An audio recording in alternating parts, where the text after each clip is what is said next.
Hey YouTube, it's Tyler the Antenna Man. In this video, I'm going to demonstrate the differences between RG6 and RG59 coaxial cable. I'm going to be using these three cables. This is an RG59 cable, this is an RG6 dual shield cable, and this is an RG6 quad shield cable. I feel that too many people believe that there's only one kind of coaxial cable out there, or they don't even think about the coaxial cable. But let me tell you, the coaxial cable that you use has a huge impact on how reliable your reception is if you use an antenna for TV.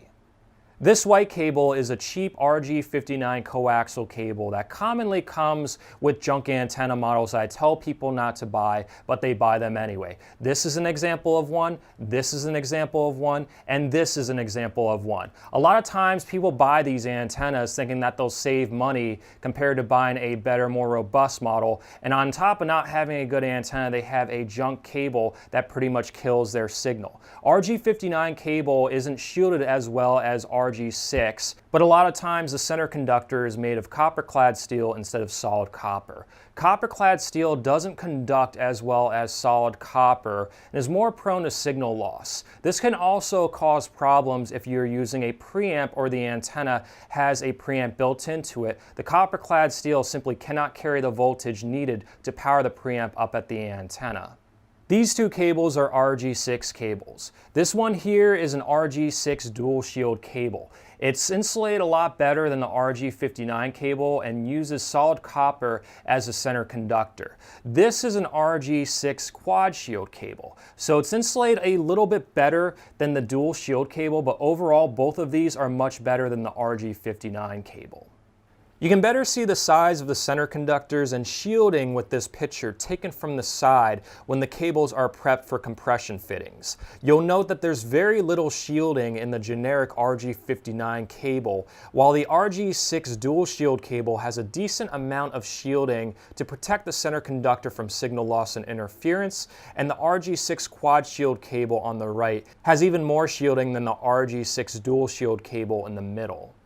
I'm now going to demonstrate how well each of these coaxial cables work when connected from an antenna to a TV set. I'm using the same antenna in the same exact location for each of these cables, and each cable is cut to exactly 25 feet. So you're going to see how much of an impact the cable you use has on your TV reception. Here's a signal on a TV station with a thick RG6 quad shield cable. I'm getting about a 66 to 70% signal, which is very good and would likely hold up well in bad weather conditions.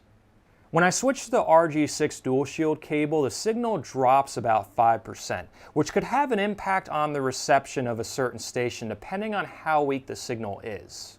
When I connect the cheap RG59 cable, the signal drops down significantly to around 53 to 56%, which would definitely be more problematic in bad weather compared to the nearly 70% signal that I had with the RG6 quad shield cable.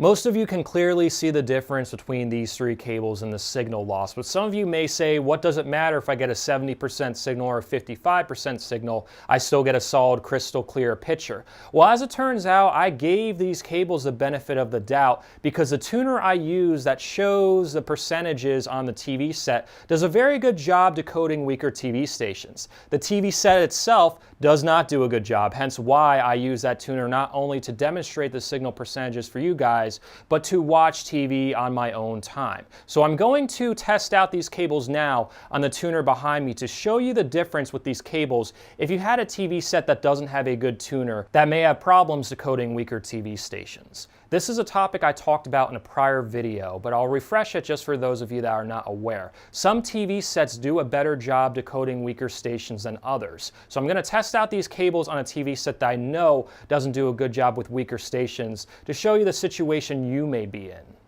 With the RG6 quad shield cable connected, I get a solid signal on my older Panasonic plasma TV. No breakup whatsoever. When I switch to the RG6 dual shield cable, there is a little bit of breakup here and there, but nothing too major. However, when I use the RG59 cable, the TV station is a jumbled mess of pixels and completely unwatchable. If you have a TV station that's a jumbled mess of pixels, replacing your cable can make a huge difference.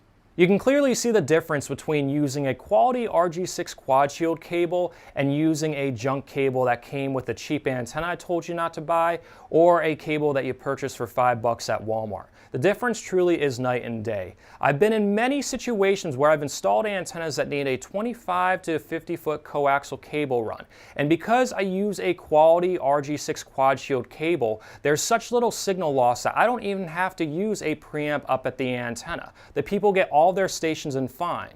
In fact, a few months ago, I went to an antenna setup in Hellertown, Pennsylvania, where the guy wasn't getting many TV stations on his TV set. I noticed that the cable he was using was a really cheap white cable. Sure enough, when the cable was replaced, he went from 14 to 33 channels.